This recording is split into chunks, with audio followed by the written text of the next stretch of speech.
everyone. Welcome back again to the iConis podcast. I'm one of your hosts, Barry Carter, also by Barry 3D. Hey, on my side is my man, my cousin, my best friend, the myth, legend. Once again, I like to say this, visionary of sound, the one and only DJ Rod C. Good day, good afternoon, good morning to you, whoever can hear our voices. Welcome in. Listen, we have some fun for you right now. As I always say, we have some fun for you. What we're going to talk about today is Batman Digital Justice. Yes, I said Batman Digital Justice. What's that? You will find out. You will find out. Let's go. Let's go. Absolutely. And as you like to say, Rod, before we jump into all that, manners maketh man. Manners maketh man. Exactly. So we're going to be talking about Batman Digital Justice. But before we get into that, we've got to remember a couple of things, right? We got to do our house cleaning. So our housekeeping. Here we go. So first and foremost, remember, you can go to barry3d.com, and that's my website to find out where I'll be in the new year and everything we got going on with this show and everything else. So that's first and foremost. On top of that, we are part of what we like to call, that's called the Subculture Podcast Network. And that is Rebel Rock Radio, the iConis Podcast, Bork Wars, Portable Hole, Entertainment Rants, and Trekker's Delight. So those are the sites, that's another thing on there. And we have something really big for the new year coming up. So keep your eyes peeled for that. Also, you got to support the books. If you got to go, you got to buy the books. You got to check out Wow Comics out in Kitchener with Wes. And then, of course, Check Swing out in Montreal along with Trevor. Right? Thank you very much. That's how we do things all together. And Rod, where can we find you? As I say, you shall find me on the World Wide Web. You can find me on Instagram at Mr. Rod C. You can find me on the world of Twitch, twitch.tv/DJ Rod C. You can find me in the world of TikTok at DJ Rod C1. That's DJ Rod C1. Number one. Let's go. That's right.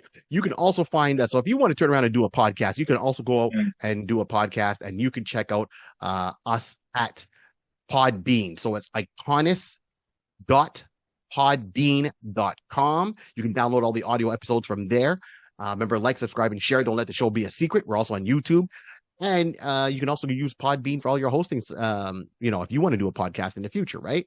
And on top of that, if you're doing a podcast or you need a graphic artist for any type of work, there's only one man you should go to and check out. And that man is J Bird Digital Art.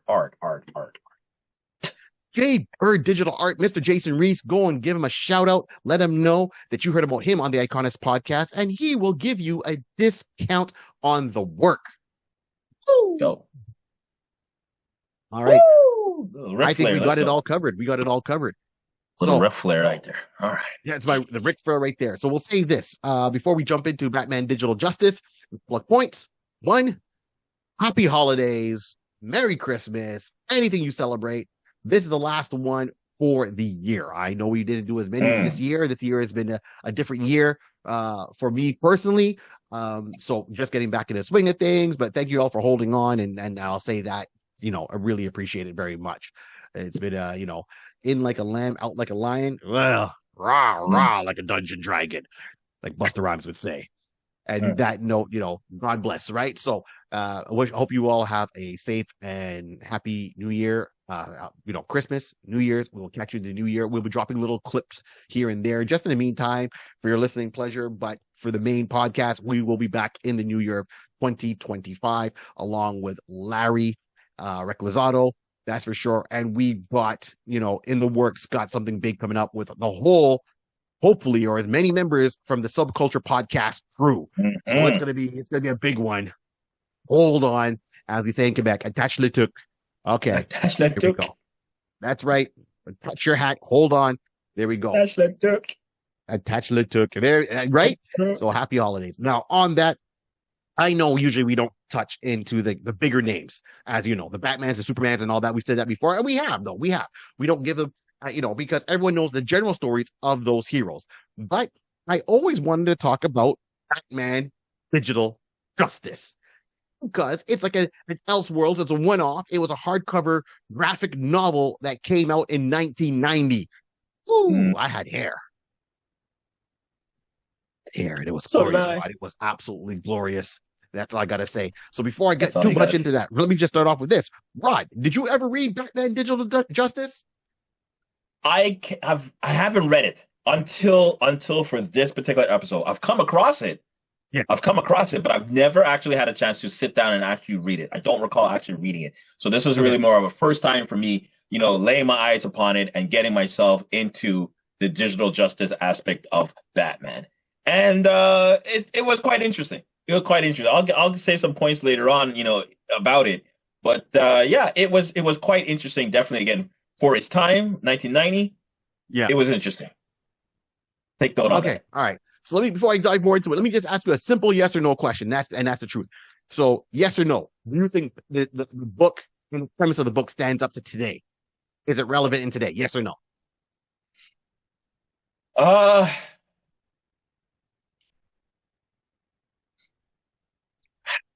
I think I need some changes on there. So Right. that's why I'm saying, that's why I'm hesitant. Like, it could work.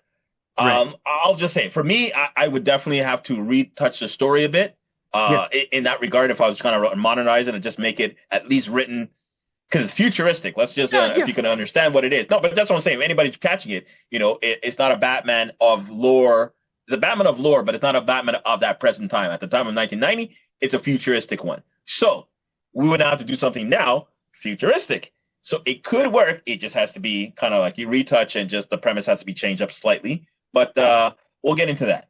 We'll get into that. All right, then. All right. So here it is. What do you think? As I said, What do you think? Would you consider it, relevant now? Oh, absolutely. Absolutely. And I'll explain, right? So we'll get into this as we have our discussion. So Batman Digital Justice came out in 1990, February of 1990. Black History Month, keep it real. Right on. One nation. So February of 1990, and it was created by Pepe Moro, and it was written by Pepe Moro and Doug Morey. Those are the two main forces that were behind it. And also saw some notes here that Sam Keith was also a part of it, and Sam Keith is behind the Max, and the Sandman. If we know that those books, the Max and Sandman, and all right, this should be on the list too. It's so much to cover. And then, of course, the artist on that was Pepe Moro, and they have Bob Fingerman. So that's interesting to see that. And the editor at the time at DC was Denny O'Neil. So Pepe turned around and he used, and keep in mind now, this is 1990. So, for how we looked at computers back in 1990, technology and so forth like that. So it blended a lot of elements. So first of all, as per the name Digital Justice, it was a fully digital book. It was the first digital created comic book at the time using, Adobe, which was cutting edge at the time in 1990. So it was using Adobe. It was using vectors. It took some classic art that was drawn, but then digitized it to give it that whole look. So the whole book was done not as a hand-drawn book, but computer-generated book, right? So CAD, that's where this whole premise came from. So they had to use those programs. Now, I know you hear that today and you're like, okay, you can do it in 30 seconds. Back then in 1990, your laptop or your cell phone, regardless of who you got as a cell phone, your smartphone has more memory and RAM probably than the computers used in 1990 that created this project. Now, the book was set in the future of Gotham City, near the end of the 21st century. And of course, Gotham has changed. So at this point, Batman is no longer around. We don't know what happened to Batman, Bruce Wayne. We just know he's no longer around. So let's keep it in perspective. So we start following our main character, and the main character we start following around is James Gordon, right? Yes. So if the main character we start following around is James Gordon, I want to get this straight. James? Who is James Gordon? James Gordon, right? Who is the grandson of Jim Gordon, commissioner of Gotham. All right. So we're kind of putting the lore there. James Gordon is a cop in Gotham Metropolis, or, so Gotham City has gotten way bigger. And it's a lot more advanced. So it opens up with the scene of James Gordon sitting down in a police van with his partner, and they're doing a surveillance on an illegal drug bust that's what happened, right? So they're waiting for the guy to sell over the drugs. He says, okay, I don't want money. I just need information. So they're dealing with corruption, still basic elements of Gotham, right? So it's drugs, it's corruption. The police are informed, they're watching it. But in the future, they have, their version, I guess, of the Ed 209s. So they call them servos. So they're like flying drones that look like, a half shape. You can see a picture here. I'm going to try to find a picture and put that up of what the drone looks like, which is really cool. And on one side it has a gun, the other side it has a speaker. It's got lights, and there's a whole lot of them. They call servos, and they just kind of go through the city, working with the police to keep Gotham safe. So because Gotham is so big, that's what they use. But of course, it still requires manpower to go through there. So James gets in there, they watch what's happening in there, and then one of these servos, when they turn around and the police are now breaking on the scene, saying, "Hey, freeze! The police are here. Stop what you're doing. I'm about to ruin the image and the style that you're used to." All right. Humpty dance. All right. And they get in there, start doing that. The criminals, okay, stop, drop, roll, so they speak. The servos open fire. And these things have like Gatling guns on them. Just turn them into Swiss cheese. Cutting through. Real. Oh, crazy. Yeah. Crazy. It wasn't pretty. But that's what happened. So they get in there, and then they're like, "Well, why did the servos attack?" Because these guys weren't even armed. They did surrender, and then they opened up. So now they're trying to figure out what's going on. So James now is very hot-tempered, right? James, he might look older, but he's not that old. Like James is he's a normal cop. It's just that they drive, with like, you think at first it's gray hair, but it might be silver. He might just color it because the future has their futuristic styles. That's how people look aesthetically, I mean, I walk down the street and I see people with green hair, so I don't judge. So he sees this and he turns around, and then the camera zooms in on him. And, the reporters show up by remote drone camera and saying, "Oh." So first James is talking to his chief of police, saying, "Hey, the servos just went out of whack and attacked these guys for no reason. It's got to be a glitch." His chief is like, "All right, calm down. Don't worry about it. It's all right." And tries to automatically sweep it under the rug. And he tells James, "You need to calm down, take a tranquilizer, whatever you need to do. Don't worry about it. Let it go." James is like, "Well, this is not right. The machines just shouldn't be just killing people. We're the police." And then within minutes, the reporter drone shows up saying, "Hey, what's going on here? Saw it was a drug bust. Now it's turned into a murder scene. What's happening?" And James says, "I shouldn't say this," but he was so angry, turns around and tells the reporter saying, "Oh, the servers just opened up and shut down everybody, killed everybody, and they're all trying to sweep it underneath the rug." By the time James goes back with his partner, Lena, she's like trying to come on to James because I guess there's an interest there, a friend with benefits kind of scenario. And he's like, "No, we're on the police force. We can't do that. We're not supposed to be having that going back and forth." She's like, "I tried," kind of scenario, right? He gets back to his apartment. So within minutes of him leaving the scene, if I say minutes, say about maybe half an hour, he leaves, does his police work, goes back, gets to his apartment. The police chief's on there reaming him a new one. And then the server, they have like their DVR. So he's in his apartment condo, and he's like, news clips. So now there's AI everywhere. So AI is in everybody's life. And it runs the house. I've seen Demolition Man. It runs the house, and it says, "Oh, James Gordon, welcome home. Let me turn on the lights. By the way, there is this amount of news clips going around with your name attached to it." And sure enough, it pulls up the news clip, and James, when you see it, it recreated the exact same image, the same panel that he had, but he had an angry face, and it used AI to change his expression to this big smile expression, kind of, "Everyone, everything is okay. We've got the bad guys. We got drugs off the street. All is hunky-dory." He didn't say that. And right away, he's like, "Oh, okay. The news is being controlled by the corporations and the big, big brother, so to speak." It blocked it out automatically. He's like, "I knew that was going to happen, but here we are." Shake the fist of anger. Yeah. Yeah. So that's your introduction into James, his partner Lena, and then it's also another kid. I can't remember his name, but he lives in the apartment. So when just before James is getting into his apartment, this kid comes running by, jumps behind James, and these other three, and they're like teenagers, jump up, and they're like, "Oh well, he was in our turf, and he shouldn't be there, disrespecting our turf and all that." And James is trying to calm it down, and James tells them all, "Is like, look, I'm trying to tell you guys go home, you stop picking on these people, call it a day, go home." And he's like, "Yeah, but," he goes, "Look, I've had a long day. I'm telling you off unofficially, just go about your ways. Or I can put the badge on and we can do it that way. How's that?" So everyone knows that he's a cop. Those three gangsters, or I'll say skateboarders, not even gangsters, skateboarders, go off one way. The kid there kind of Robert and takes off. And he says the classic line, because this kid always says lines throughout this whole book. And he turns around and says, "Yeah, see, it's like, take it easy, Sergeant Rock." Or he go, "Have an easy company, Sergeant Rock. Have a good evening." And James like, "Sergeant Rock?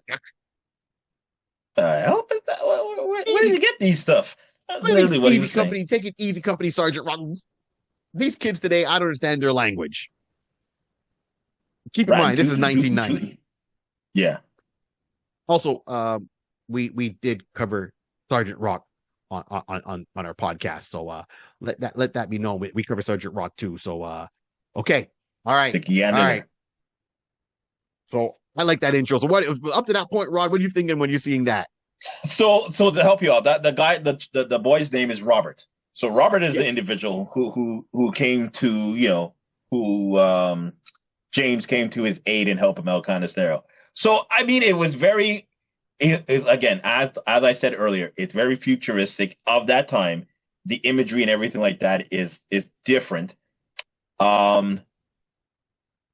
It's to me, it's a very, I don't know if I want to say it's a slow boil in the sense of just gathering information, but I know it's trying to lay out the premise of who James is, Lena, and we'll find out later, again about her and everything like that, and bringing in the other character now, Robert, into it, and seeing. And giving you an idea from James' perspective of how frustrating it is working for the Gotham PD, going through all these type of mannerisms, trying to do his job to the best of abilities, got systems that are not basically knowing that things are going to change in the back end. Like public perception is key, and basically trying to show that, hey, the Gotham PD is on it. We got everything under control. Thank you, Gotham, for trusting in us. People are getting shot in the back of the head. No, don't worry. Don't pay attention to what's behind me. Focus on me. Gotham got you. Gotham PD. Let's go. Yeah, so he knows that's a whole bunch of happy malarkey. And knows that I gotta do it. I gotta deal with this. So it's a good build up in that sense. So you see, we're gonna get to learn who James is in this story, who he is in this whole IP, and we'll understand why he frustrated and why he is who he is. So yeah, So yeah, after that, it's a slow boil, but it's giving you foundations of what to expect and what's going on in the world of Gotham. Yeah, and I think that was awesome. So and I said, for a book that was started in 1990, right?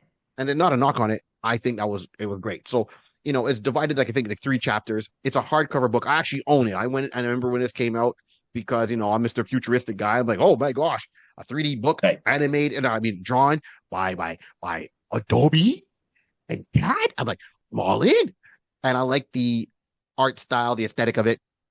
So I picked it up, and I have it in my collection, and very happy to have that. At the time I thought, oh man, it's a little bit pricey, but be it a hardcover, right? Suck it up, Buttercup. It's a one and a done. I don't know when this will come out, so sometimes these hardcovers get missed because of maybe price point, but I loved it. So I'll say to any fan, I think this is a book. If you love your Batman stuff, you should add this to your collection.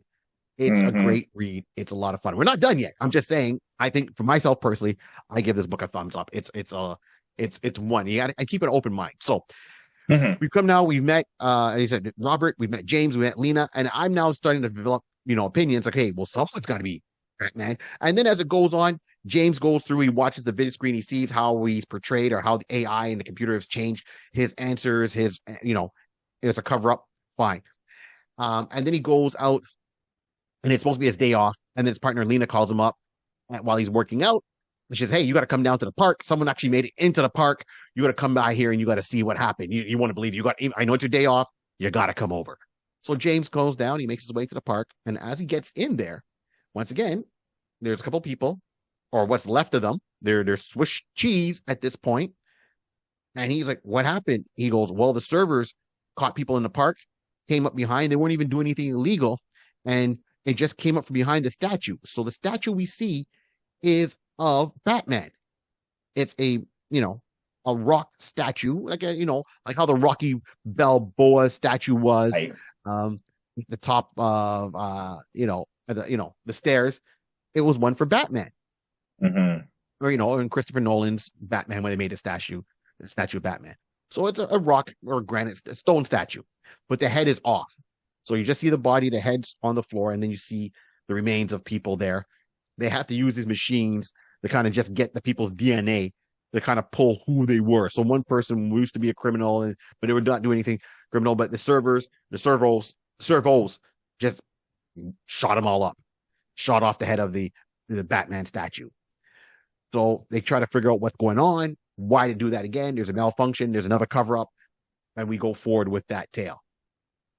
James is now once again very frustrated. Talks to his chief, goes through the whole scenario. Says, "Okay, this is not normal behavior. Someone has to check what's going on." And then he goes back to his apartment. And when he gets back to his apartment, he just kind of walks in there into a room, and it seems like someone kind of disturbed some things in his apartment. So he gets in there, or maybe he just kind of found it. Anyways, forgive my foggy memory. All I know is he found his grandfather's stuff. So when we know there's a Batman statue in honor of Batman in Gotham City, then it follows up pretty quickly in the pages that he goes back to the apartment. He finds his grandfather's stuff. So, Jim Gordon, and he sees like newspaper clippings of Batman. And he starts to daydream saying, "Yeah, I remember, people talk about Batman. I know my grandfather mentioned about Batman, or my dad told me stories that his dad told him about Batman. He went out there as a vigilante. He kind of set the right to wrongs. It was a vigilante. He didn't have to answer nobody. I wish I kind of had that freedom, or we need Batman now." That's exactly what it is. We need Batman to come back now. And while going through those boxes, he saw another box, and it said Bruce Wayne on it. So Jim Gordon did have letters from Bruce Wayne, but he saw a box that said Bruce Wayne. Hmm. And the box was halfway open. And then James is not a fool. James is looking at the letters. He's looking at the box, and he sees there's a Batman costume in there, and there is a note from Bruce Wayne. And Bruce Wayne says, "Hey, Jim, it seems that Gotham PD has everything under control right now. Batman is no longer needed. As a token on showing my trust and for everything you've done, here is my Batman costume. I'm giving it to you. I'm also getting a little bit too old to be the Cape Crusader going forward. So here's me retiring. I'm done." That means finally, and this is the only tale I will say, that in his lifetime, Bruce Wayne was happy. That means Bruce Wayne's crusade, his mission, he saw an end, and he got to the end, and that was it. Every time we always see Batman in an Elseworlds tale, no matter where it takes place, Gotham is still, at night it turns into a cesspool. Batman can never go away. This is the only tale, in my opinion, that I've seen. I could be wrong, that Bruce Wayne had the happy ending, where he's like, Batman is not needed no more. Right. And he walked away because Jim and the Gotham City Police Department had everything under control. So that means the crime rate was way down.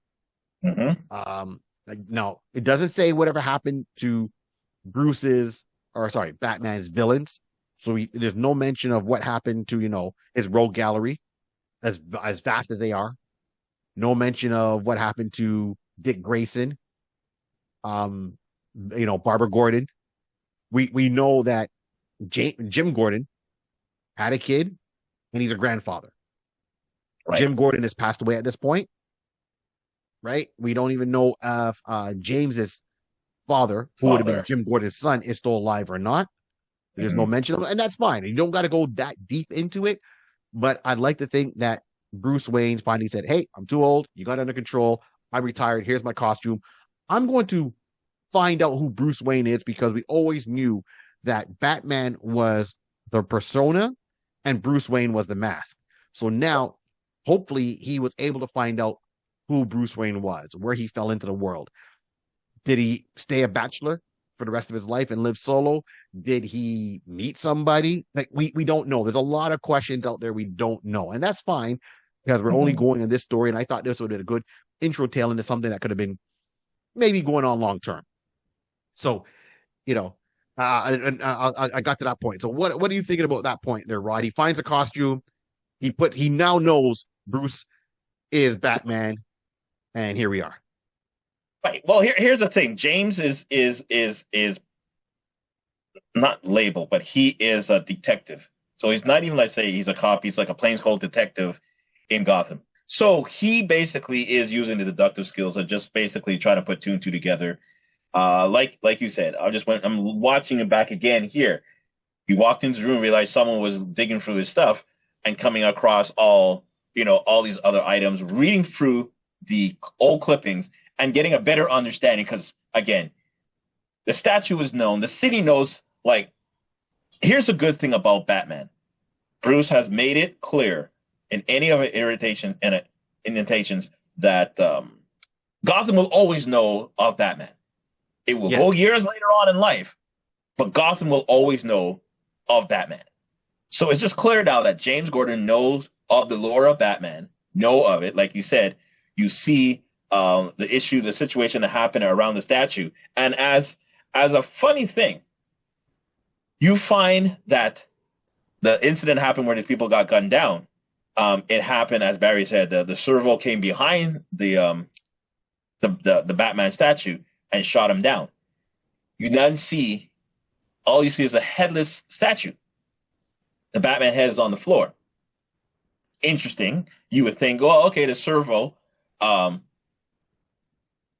technically shot from behind the statue and just minced through the headshot of the statue and took down the people. Now, where the intended target, we don't know. And the reason why I say that, when you go through the whole story, you start to see there's little breadcrumbs going out through the story where there are not computer glitches, but there are particular images of something happening. We see it as readers. We have a good idea when you see it what it is, but it doesn't come to fruition till later on. So I'm just saying that James sees stuff across the city. I think after that episode, he was walking somewhere, and then basically on one of the scenes, like a TV somewhere, there was an image of a smile. Yes. And then like a quick glimpse kind of per se, and then disappear. Right. Okay. Exactly. Yeah. So, you're on it. Yeah. And when we see it, again, this is computer generated, it's digitized, so it looks similar, it looks familiar, but all you see is a smile. As you go back, when you read the story and you come back to the image of the bat statue getting gunned down, there's some connections there, and we'll get back to that later. But up to that point, again, now the story is now the pot is boiling a little bit. It's getting a little warmer. Now the story is getting a little warmer. It's getting hotter. You're starting to bubble. Stuff is starting to bubble. Starting to percolate. Percolation. Percolate. And you're starting to see stuff coming around. Again, James was on his day off.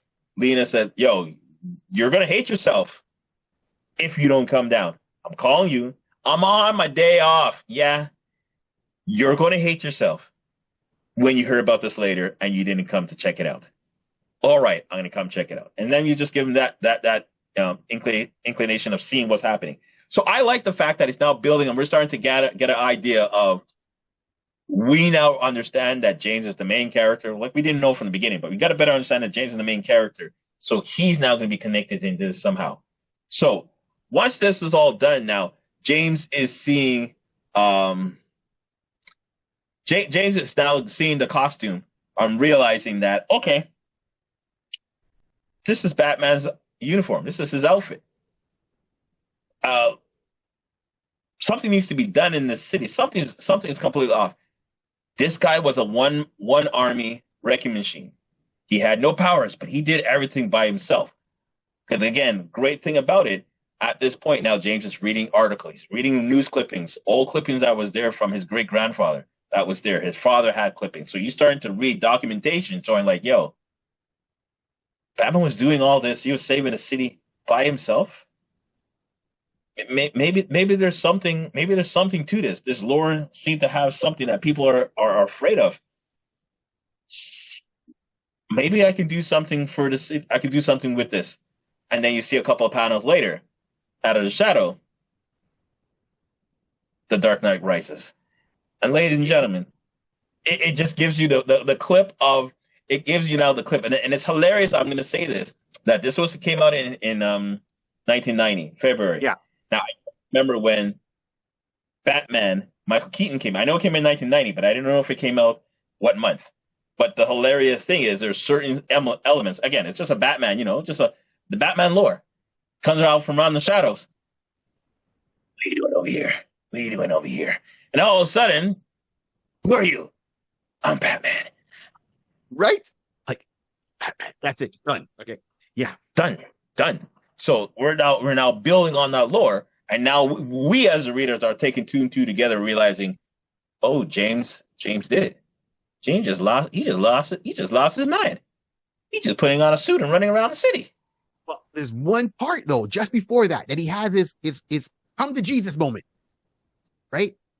And Yep. So goes to the apartment, reads the articles, sees a costume, then he goes for a walk again because he goes into the police station, and his chief says, "Okay, I've got a new assignment for you. Forget what's happening with the servos. I got a new assignment for you. You're gonna guard this pop star, this girl named Gita." Right? Mm-hmm. You're now on assignment with her. And he's like, I don't want to do this. Why am I going around? I'm gonna have to watch this. Gata, that's her name. Gata. Yep. And he's like, why I gotta go and watch this person or babysit this person, And he's like, well, she's coming to Gotham, nothing can happen to her, no matter what. You're in charge of her detail. It's like Taylor Swift hit town and he got assigned to it. Right. And he's like, no, I want to solve the crime. I don't want to be the escort for Taylor Swift. No offense to Tay Tay. We love Tay Tay. We don't want to get canceled. There we go. Swifters. So that's what So he goes now. He's mad. He walks out. He goes to the bank. He takes out some money to get something. He sees the cameras looking at him. He kind of is angry at the cameras. He's walking away, and he's in his thoughts, having tales of Batman going through his head. Everything he's read, what he's going through his day, the servos acting out of control, and unbeknownst to him, he's just walking aimlessly, and he ends up back in the park. And because he's got his head down, he sees Batman's head from the statue, and he looks up again at it. So he's holding it. He looks up at the headless statue, or of Batman's body, and he's I'm not a superstitious person, but if I was, or no, I'm not a mystical person. If I was, I would say this is a sign. Yep. Then he jumps into the costume and shows up in a couple of panels right after in the classic Batman costume. Now, keep in mind, James, yes, one, he's a cop, he's a detective, and of course, you could tell from the earlier part of this book, you see him working out. So he's got like the 6 abs. So he's in shape. He can throw down. Okay. And then he goes out as Batman and starts showing up randomly in Bruce Wayne's classic costume, which tells me a couple of things. One, that means James Gordon is roughly about the same size, physique-wise, height and build as Bruce Wayne. Let's not forget that one point in the the New 52 and after that, right, where you had a Snyder that was writing the new Batman books, and at one point Bruce Wayne is gone and Jim Gordon takes up the Batmantle. He's quit smoking. He started working out. He was going around as Batman, and at one point he had an armored Batman, but he had a cut physique because he's like, well, the city needs a Batman. So he shaved off all his hair, gave like, except for a mohawk, quit smoking. So I said all that already. So if grandfather and grandson have a similar physique to Bruce Wayne, he gets in that costume, he feels that it doesn't look like it's baggy on him. That's what I'm trying to say. This costume is the uniform is very tight. I won't even say costume. The uniform is very tight on him. It looks like it was a natural fit. And he gets out there and he starts kind of going around as Batman to stop some street crime because he's held back by his badge. Kind of reminds me of Daredevil, right? Daredevil sees himself held back. One party wants to be a lawyer, but the other party's out as a vigilante. So it's almost, two ideologies that are meeting. But no matter what, it's for the greater good. So he goes out there, starts doing that. And then, he comes back, after one kind of rough encounter. Like, he gave a beating, but he took a beating also. And he makes it back to his apartment. He's getting his ribs tied up or wrapped up because, they're sore. The door rings. He goes to the door, opens it, and it's Robert. And Robert's there dressed in his own version of Robin with a skateboard. And he's like, what are you doing? He goes, come on, man. I watch you all the time. Maybe other people don't know, but I know what you've been up to. And Batman needs a partner. It's like, you're not going to be my partner. Either, I know you're going out as Batman. He goes, I'm not going out. I know you're going out as Batman. So Robert is, he's very Dick Grayson. Yeah. Very good way of saying it. Yeah. Yeah. Young, full of energy, enthusiastic, orphan, skateboarder, right? So, that was his rebelness at the time. So he's very agile and good at what he does. Now, what is also driving James is that to your point, every time he walks away somewhere and he's by himself, you look up at the screens and the screen will stop displaying whatever information. And it just looks like a giant, digital smile. Digital smile. As fans, we recognize what that smile is supposed to be. Reading a Batman book, you know who it's supposed to be attached to. Okay. And then we fast forward. So in that apartment, James is trying to have a conversation with Robert. And then all of a sudden, a voice comes through, right? And all you see is, from his TV screen, which is also a television video call. There we go. And the person says, you need to leave your apartment now. Your life is in danger. Kind of literally come with me if you want to live. You got to head up to the roof of your building. What? Yeah. The servos are on their way to execute you. Leave now. And then a digital image of like a bat symbol or shows up on there. Batman. It's like, what? Go to it's digital symbol of I think Batman. It shows up, and it's like, go to the roof. Now at the same time, you got Gata who's going around doing her concert, and she's got a half digital costume, and she's half real. So this is taking place at the same time. And, he makes his way, and the main story is not so much with Gata right now, but, he makes his way to the roof, gets there, and he's okay. The servos show up and they just start shooting up his apartment. They just light it up. Very Matrix looking number of bullets that are going through. Gets to the roof. This cool, slick car, which is pre-Batmobile from Batman Beyond. So there's no wheels. It flies. It's the black and red tinge to it. It lands on the roof, and all you hear is, get in. All right, he gets in, and both Robert and James get in the car. The car takes off. And it's like, he's driving his car. He's like, I am. Oh, I'm the artificial intelligence. Don't worry about it. And it flies into the outskirts of Gotham to Wayne Manor. And you see it enter it through the top of Wayne Manor, through the roof. And you hear that, after Bruce Wayne passed away, he left enough money to make sure that Wayne Manor, the property, would never get taken over by any kind of industrial person that wants to knock it down and build sky rises on there. So it's going to stay there forever. And then, of course, you're hearing the AI talking, saying, well, I'm the one that's flying the car.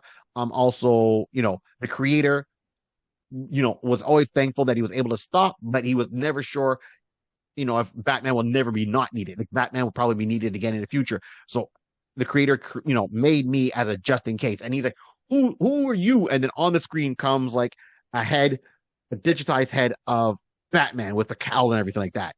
And like very like Tron, kind of feel to it. And you're like, okay. And it's like, well, you keep saying the creator. Who's the creator? He goes, well, the creator is Bruce Wayne, Batman. He made me. He made me as a program. I'm like blown away at this point going, what? Now, let me put a pin in that for half a second and kind of spiral off. If you watch the Batman cartoon that ran for 5 seasons, they did something like that where in one of the scenarios, it's Batman into the future. He's fighting Mr. Freeze, but Batman is no longer there. So some scholars find the Batcave. So Bruce Wayne is gone. Mr. Freeze comes back because he never dies. They're trying to figure, okay, well, there's got to be something. Bruce Wayne or Batman would not have left the Batcave without a way for us not to deal with his foes or Mr. Freeze. And the computer, of course, things degrade, things break, they wear out. So they didn't do it there. And they found out that, after searching, he wrote it all in binary on the frame of the Batcave, whatever titanium frame that he had in there.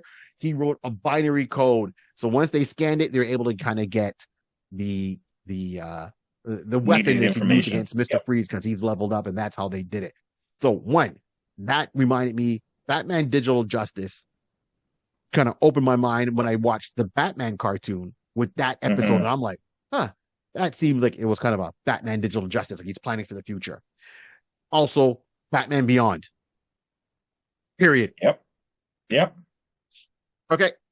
I was waiting. That was part of my scenario I was talking about from earlier. So Batman Beyond is the 1990 version of Batman Beyond before Batman Beyond. Batman Beyond didn't come out till like 96, I believe I saw. So It was still ahead. This was ahead, giving their perception of it. So it was great that you can now see, at least someone was thinking forecasting. For all we know, this could have been just the added on brainchild for how we got Batman Beyond. I think the influence is there. I think there's influences 100%. There from this storyline from Pepe. There's influences there. I see them, and I don't think I'm doing too much of a stretch. Yeah. So I'm standing. That's the hill I'm on right now. 100%. So we got 100%. On all that's going on, and let's get right there, to the end of the story. So we mean, obviously, we find out that the creator, so we got an AI version of Batman. He's in the Batcave. He's got access to Wayne Manor. He's still got the resources and money. So James now can take up this fight. While in there, James gets a updated costume that Bruce Wayne had made, but he never wore. So it was a updated tech version of his costume. So it's no more the gray tights, the fit the time, and it's got a breakdown of everything that's on there. You got a updated futuristic version of the Robin costume also.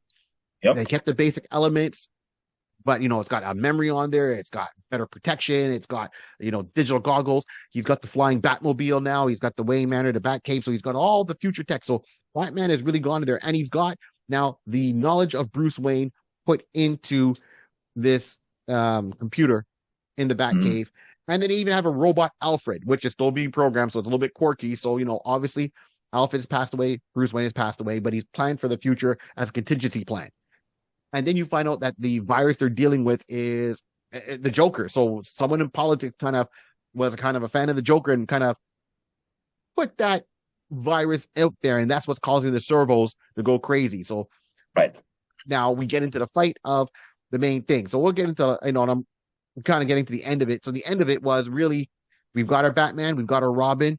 Now the pop star that James Gordon's supposed to be bodyguarding, Data, she doesn't like being upstage because now she's seeing reports of Batman and he's getting more news coverage than her. And she's like, no, I don't like that. So she starts doing her research. And now keep in mind, she's like Taylor Swift in the future, right? With that kind of popularity, that kind of influence. So she turns around and all the time she comes up with different costumes. And then there's another woman that's trying to talk to her who's almost dressed as a nun, but that's just the aesthetic she has. And she's like, you don't know who I am. Leave me alone. So Gator turns around and changes her costume. She's like, well, if you got a Batman, you got a Robin, can't have Batman and Robin without a Catwoman. So she shows up publicly becoming Catwoman in her own tight bodysuit with a digital, or a cat mask with a, electronic whip. Just because she says, I got to get headlines too. She's not a criminal. Right. But she kind of plays both sides of the fence because she likes the anti-hero influence. Now, because she's got hundreds of thousands of followers around the world. She does a whole press thing as, well, I am now Catwoman. So now her followers take up the whole thing of whatever she does goes, right? That's like, if you look at people like Beyonce with the Beehive and Lady Gaga with her friends and Taylor Swift with her, fans and Taylor, that's the influence that she has right now. She's like the top of the charts, and now she's gonna be Catwoman. So now she's trying to find out, but not trying to find out who Batman is. She just wants to be wherever Batman is. She wants to be there because that's a press thing for her, and she's kind of taking that whole scene. Now, so right now we've got, I think, a lot of lore that's in there from the original stuff. So we've got our Batman, our Robin, our Catwoman. We've got a version of the Joker, and because everything is AI and digitally controlled, that's how this virus is running around and doing everything it needs to do. And it was cool that they actually did a Time magazine cover saying, "Is he back?" Right? Like within the magazine of Batman Digital Justice. So this plays out, and then of course you got all the politicians kind of doing their dirty work. So if you just watch Penguin, you can see how politics play out in Gotham. Much has changed. It's not as bad, but it's kind of picking up. Right. And then we get all the bombshells that happen at the end. So before I get into the bombshells, Ron, what are your thoughts there? So my thoughts, I mean, the aspect of, let's see. So the Robin, it was hilarious for one. Robin had, again, when he got his uniform, he got his updated uniform. He's now having like a flying, like a hoverboard. Yeah. Because when we first initially saw him, he initially was being confronted or being ran down by the local thugs, the local goons in that regard. And he was on a skateboard and trying to escape that way. So now that he's now Robin with the, updated gears, he has a hoverboard basically. So I was laughing in my head and I'm like, okay, this is 1990. We can see someone's taking some pull from Back to the Future, but it's okay. Marty McFly, hoverboard. But they were going from that particular aspect. So I was like, okay, all right, I see where you guys are going with that. Cute. What I was also interested in the sense of, we didn't allude into it, but as a quick note, if you go back to when Barry was saying that the Servos was coming to James' apartment, was going to kill him, how they found out is, again, like Barry said, he was nearly, he was in a fight and a confrontation and basically nearly left for dead to a certain degree. A Servo picked him up and then basically was doing, let me get a DNA sample, and instead you're doing like a swab. And at that point, Detective James Gordon. So I'm now like, wow, they found him out. But at this point, you start seeing the smiley face again. And that's when it was more secure to me. Like, okay, this AI is basically, this is a personal vendetta.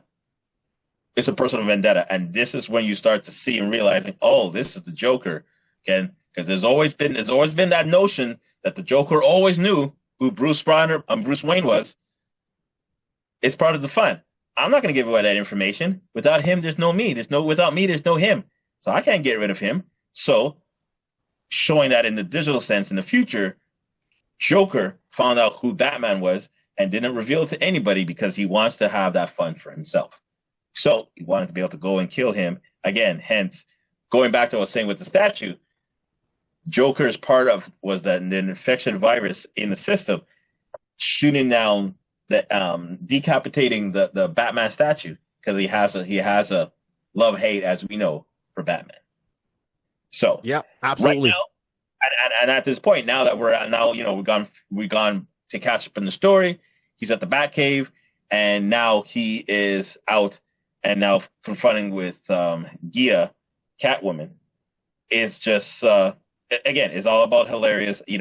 Trying to be outstaged is hilarious, but Catwoman in the beginning was always very superficial with herself and just didn't like to be outstaged by any news should be about her capers, but they're getting outdone by Batman. If you even go for Batman Year One, It was exactly the same concept. She went and did all the jewelry heists or whatever the case to be, and everybody now talking about who is this masked man, who is this vigilante, and she's getting upset and throwing stuff, and her friends like, "Yo, relax. Why are they not talking about that?" Right. So it just shows her priorities is kind of like focused, Right. focus. Absolutely. So hold on, I'll go and correct myself real quick here. So they do show Bruce Wayne in here. They do show James Gordon in here, but they're very old at this point, right? Right. So you see when the statue gets erected, that James is doing a ceremony, Bruce Wayne is there, and you don't catch me like you think it's almost Alfred for half a second, but it's actually Bruce Wayne. So James is extremely old, white hair. Bruce has got like the white hair there, and you can see he's getting the jowls, and it's from the back. So that's how it is. And then you see him in a robe sitting in his cave in a computer by himself, stubble, and he's just programming stuff. And Bruce very aloof, just And then the news shows a digitized picture of Bruce Wayne where they show him like old man Burns when he kind of sat in the house for too long. So he's got the long white hair, he's got a beard, he hasn't shaved. He almost looks like the way they draw him here. He looks like Rick Rubin, if you know who Rick Rubin is in the music scene, right? So Rick Rubin is behind a lot of stuff with music wise, Jay-Z, and not just rap music, but that's true. Not just hip hop. Yeah, but he made his mark with hip hop. If you watch the movie Crush Groove and all that, you see Rick Rubin in there. If you watch Jay-Z's video 99 Problems, right? He's the white guy that's sitting in the car with Jay-Z, right? He was on the movie, the documentary iConis, talked about music, it was Dr. Dre, So Rick Rubin is very, very influential. So he looks like a Rick Rubin with the big beard and all that there. And I'll call that out. And then, of course, they see Joker. So Joker turned around at the time, and he's coming out the courtroom, and he's like, he made a virus that shut down Wall Street. So this is where this virus came from. That's where the image code came from. Because don't forget, Joker is also a genius in its own way. So for him programming stuff and all that, not above it, right? It's not a stretch for me, depending which Joker you're looking at. I know there's 3 Jokers. Okay, gotcha. So that's the backstory there. They make their debut. And of course, now the whole thing with digital justice is that they're trying to do things on 2 fronts. So one, the Bat computer is fighting the virus. So, and then you got James Gordon as Batman with Robert confronting Batgirl and then going after the politician. So it's not a lot like fisticuffs, so to speak. So they're getting attacked on 2 fronts. And at one point, there's the whole Tron moment where Batman, like James Gordon, gets digitized and pulled into the digital world, just like Tron. So now they're fighting inside the servers. You're seeing Robin going through and dealing with those people. There's a person that's controlling the media. And then you have the secret players in there. So Catwoman is in there. She's trying to get her followers to kind of revolt and stop things. And everyone is fighting everybody at this point, to the point where Robin is getting beaten up by some mutant kids. And he's trying to fight them off. And then Batman, James Gordon, finally he comes out back into the real world. He sees Catwoman. He grabs her and he goes, okay, well, we got to stop all this. And he grabs her and he plants a big kiss on her, which turned around and kind of made people go, what? Of course, that's when the computer comes out and says, hey, here's the backstory. So it goes through a reenactment of Bruce Wayne, but it gets into that whole finally erasing the code. That's how they kind of come out. And hold on, I just want to get to one name here. So at the end of it, you find out, all right, the virus is now gone. Right. People have relied on AI and technology for so long that system is shut down because they pretty much broke the matrix.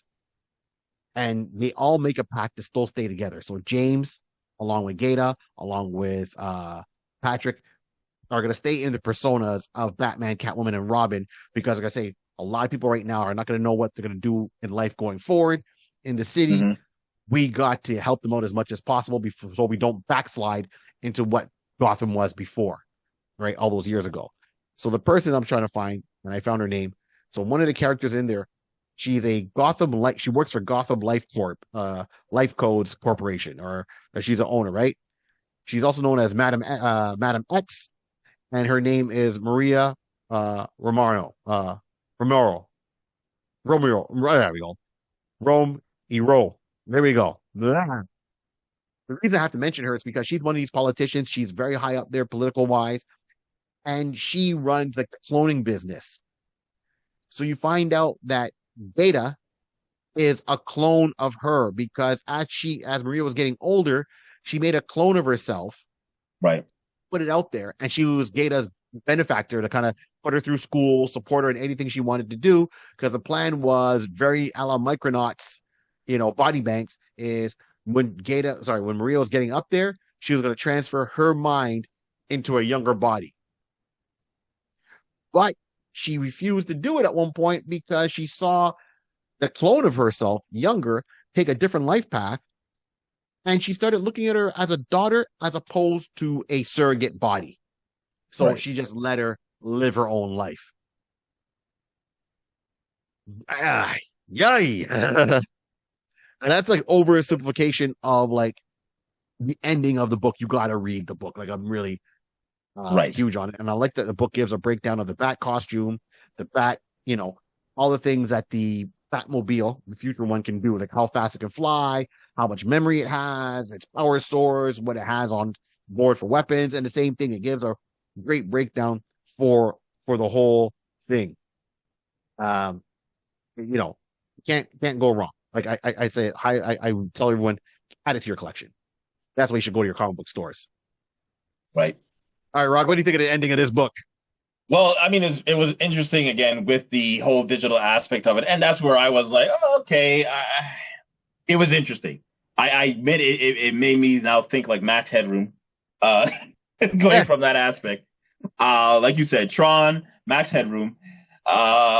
It was a nice. It was not. It was different. It was different. It definitely did catch me off guard with the kiss of trying to the kissing of Catwoman. It just I guess I just didn't see the reasoning behind it, so it did throw me off. Maybe I just didn't read into it properly, but I will just say that scene, that act is what kind of threw me off for a little bit.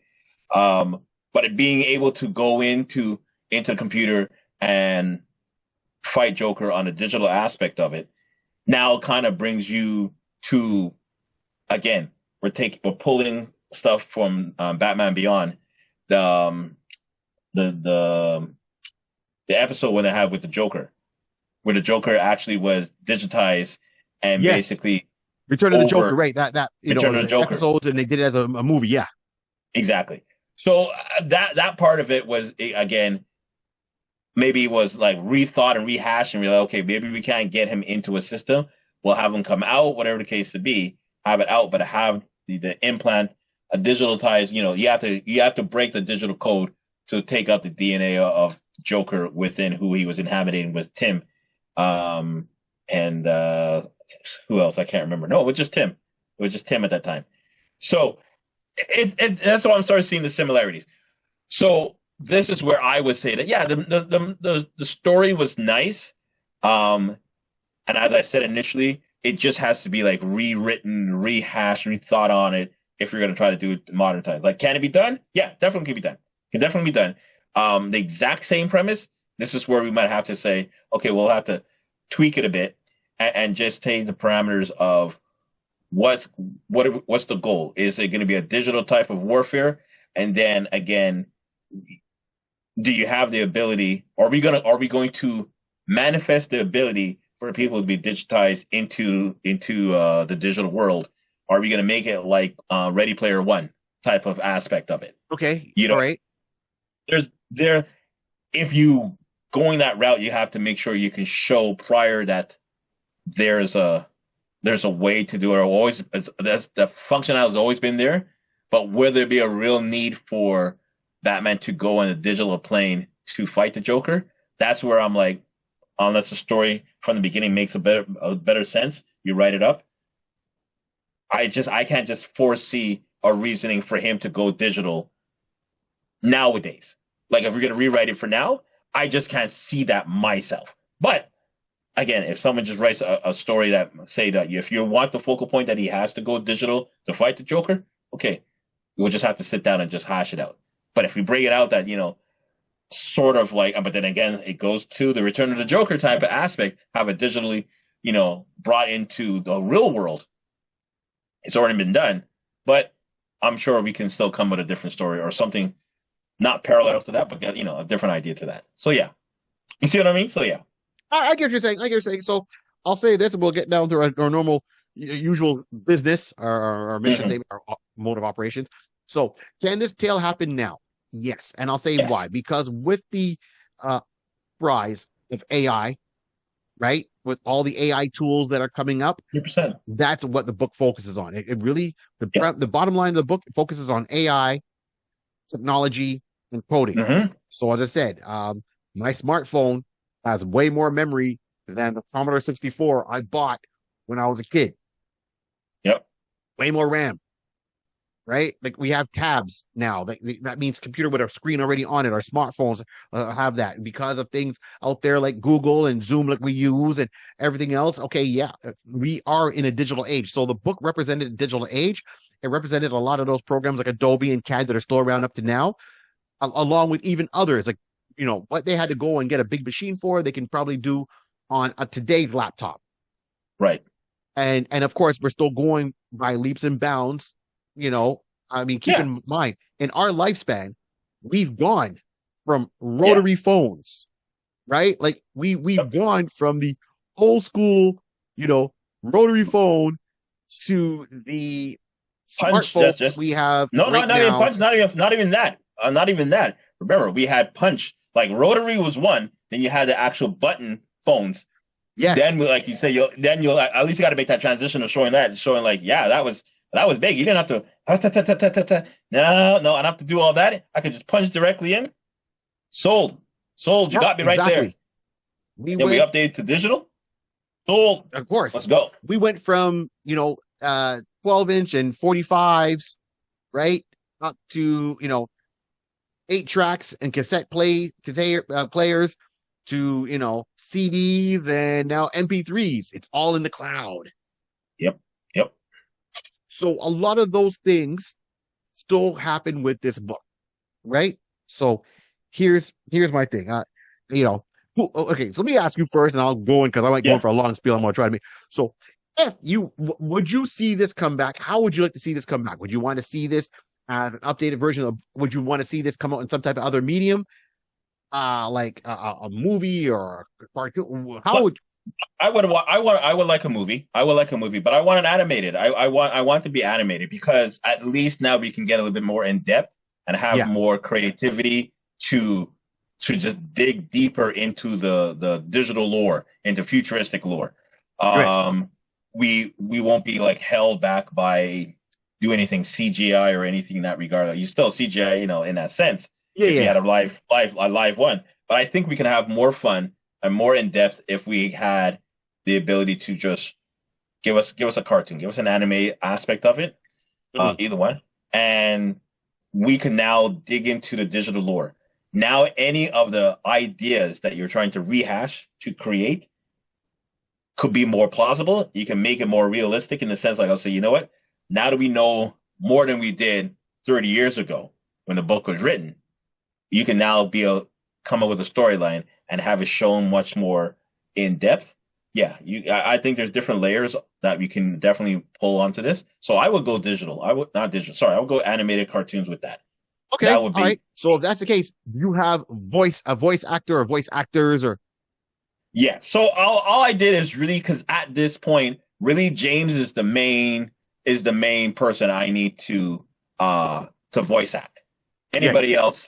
Yeah, there's not enough Robin. There's not enough anybody else. Catwoman. Anybody else could be the bat computer. Anybody else can be the Joker to a certain because again, we don't really see or hear about the Joker too No, much towards the end. So there's no real need. So I would just say I would just definitely focus on um on Batman, on James Gordon, who I wanted to fair enough. have. Um, I you won't know the name, you'll know the show, and you will know the character that I'm referring to. So, he's done a whole bunch of stuff. So that's what I'm saying. Like until you step back and see who it is. So I would like Taliesin Jaffe, if I'm saying it correctly. Now Taliesin Jaffe is recently the legend of Vox Machina. Oh, Vox Machina. Okay, okay. Vox Who's he Machina, play? yeah, Percy. So I wanted Percy. Now of course, Percy is coming with a British accent and everything like that, but the actual actor is straight from he's U.S. He's from California. So because Percy has the ability to be tough and rough, yet being subtle in his voice when he's having his relationship with the other character and everything along that line, but he can be when he gets pissed and he gets frustrated, he has the voice chops to do that. So I'll say Tellison has that ability to portray that type of character. And when you were saying earlier in regards to, if he's young or old, whatever the case may be, he's a detective, so I gotta say that he's gone through the ranks, whatever the case may be. So he has to be in his mid-30s, touching late 30s if worst case scenario, 40s. But I would say 30, like mid to late 30s. So Townsend to me would be able to portray that character and be able to give a great performance because he's also done, like I said, he's done other stuff. He's done stuff in he's done an episode in American Dad, but World of Warcraft, definitely more games, video games and everything. That Castlevania, he did that the game as well. So He was there. So it's so this voice actor, this is nothing new to him. I'm basically saying we're putting in a veteran who knows how to portray the type of character that they're looking for. He's done a lot of video games, but by him having his repertoire so deep and heavy like that, that tells me that he's a solid voice actor. He's a solid individual that people are going to say, like, you know what? I'm going to get quality work out of him. He's going to definitely bring his A game, and we're not going to be disappointed. We're getting top tier, with him. So I'm gonna go with him on that, realizing that his repertoire is very vast and he's good to go. All right, good shot. I respect that. That I didn't see that one coming. That is awesome. Okay. All right. So I'll say it like you.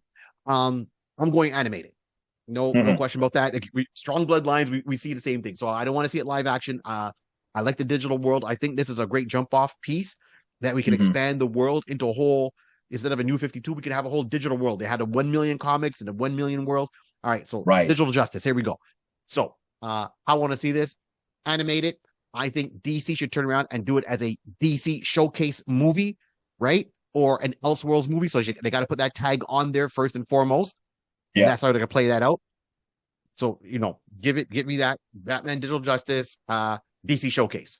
And now usually the showcases are a little bit smaller. This can be a full out movie, animated. It's got to represent the whole electronic thing. So it's got to use like cutting edge technology. I wanted to see it done in a 3D aspect now, 3D now. And really has to have two different looks, like how Spider-Man into the Spider-Verse looks, right? You have the real world look and you have the other world when he's in the, but I don't want it crazy colors, but he's got to be in there when he's in the Tronish world. Not much changes. Now here's where it's going to come down to it. And I went a little bit deeper, but you got to have something cutting edge because at the time, this book in 1990 was cutting edge. It was ahead of its time, for the comic book industry, how it got produced, what was used to do it, and their vision for it. So keeping that in mind and that essence of the book of Pepe's vision, I would turn around and for James Gordon, because he becomes Batman and trying to keep it uniform, I want Jensen Ackles from Supernatural. Okay.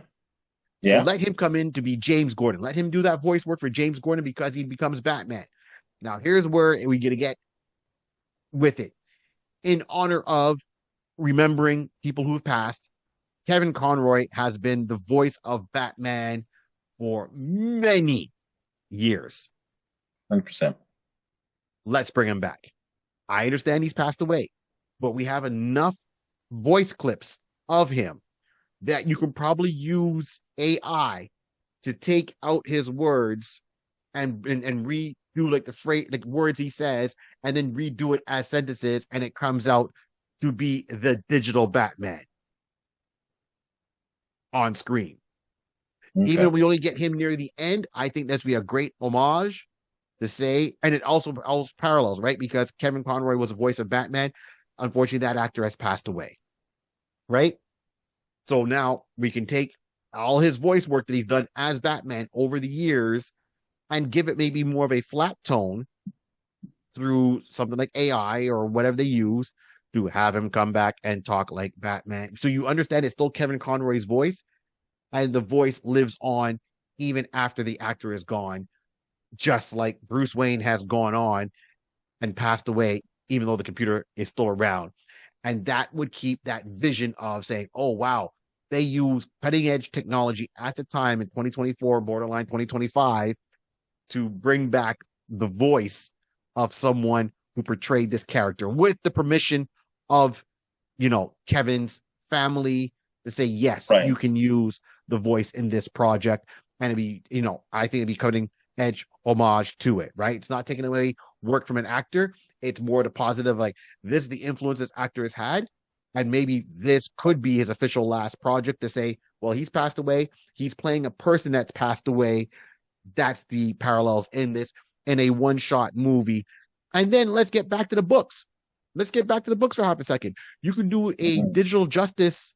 You can do a digital justice line, and it can go beyond Batman, right? It's like I said, it's not that far removed. It's only 3 generations. So it's Gordon's son, and then his grandson. So James Gordon, 3rd generation, he picks up the mantle of Batman. So what happened to Dick Grayson at this point? What happened to the descendants of Dick Grayson, descendants of Jason Todd, Barbara Gordon? What happened to her? Because James is clearly around, right? I mean, Jim Gordon's really around. So what happened to, his what she would be his aunt, right? So where's her legacy? Is there any influence of them or any mention of those family members back then? Because now that James is getting into the archives, he's gonna find out what's gonna happen with all this. Joker, okay, we're assuming that this is pre Harley Quinn, or maybe she's around that time when she got created. But Joker is made himself a virus. That's how he lived on. But what about some of the other Batman villains or some of his rogues gallery? Have some of them had descendants that are still around? We know, is it Landstrom, who plays Man-Bat, had a child. Okay. So does his descendant, because it wouldn't be a grandson, it would be maybe a son or daughter that, are they still around up to now? And what are they doing in the world?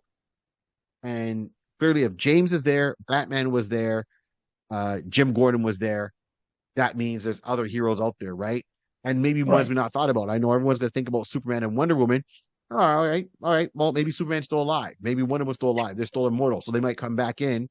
But what about someone like Mr. Terrific, who was very tech heavy? Yeah. Well, he is like a tech savvy superhero. So what happens if he has a descendant? Listen, I was here just trying to go through the timeline of, again, because this is an Elseworld, this is a separate one. It's not in the same quote unquote timeline of the Batman that we were accustomed to, trying to parallel to Batman Beyond. And then I had to go back and check, and that's what I was just checking right now. Yeah. It was Batman again with the same one, Batman: The Return of Joker. There where they had Barbara Gordon in this one. Yeah. Barbara Gordon, she was literally just the daughter of Gordon. Yeah.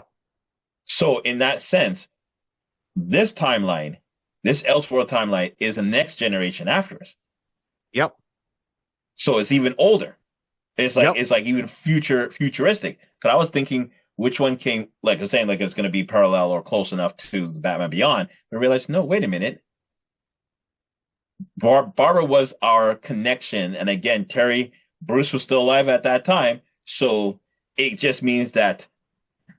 And I'm just kind of like putting stuff on a pin on a timestamp of it.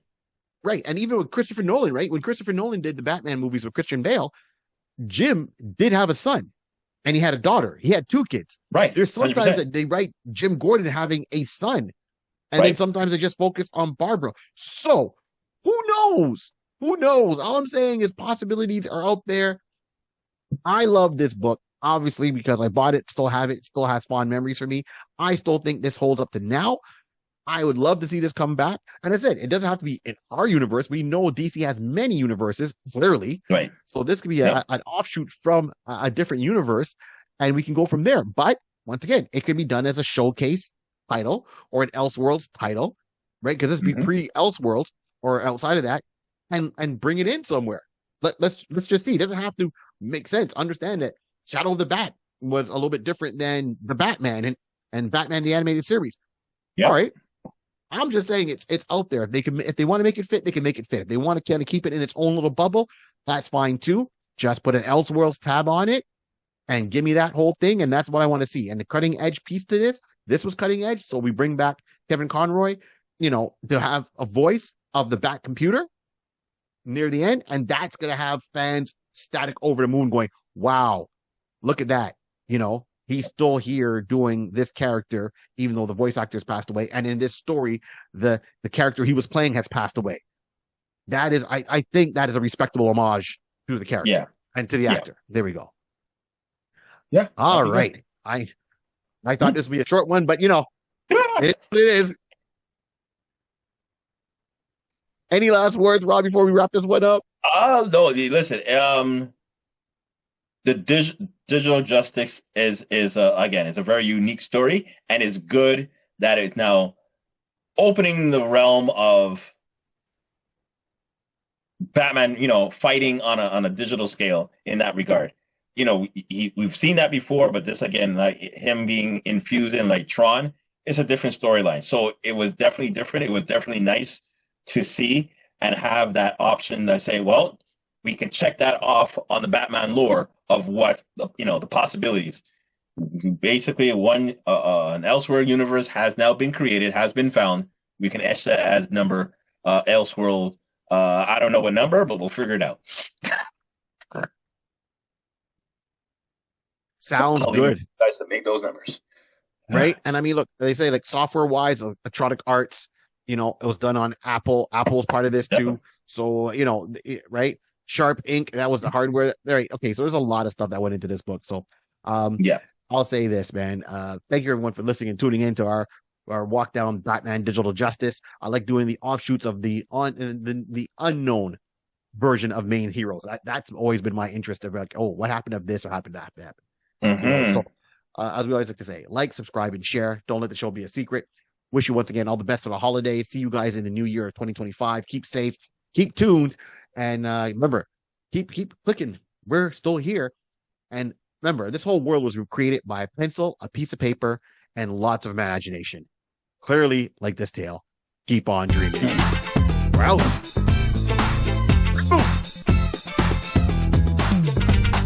Come with me if you want to live. Huh?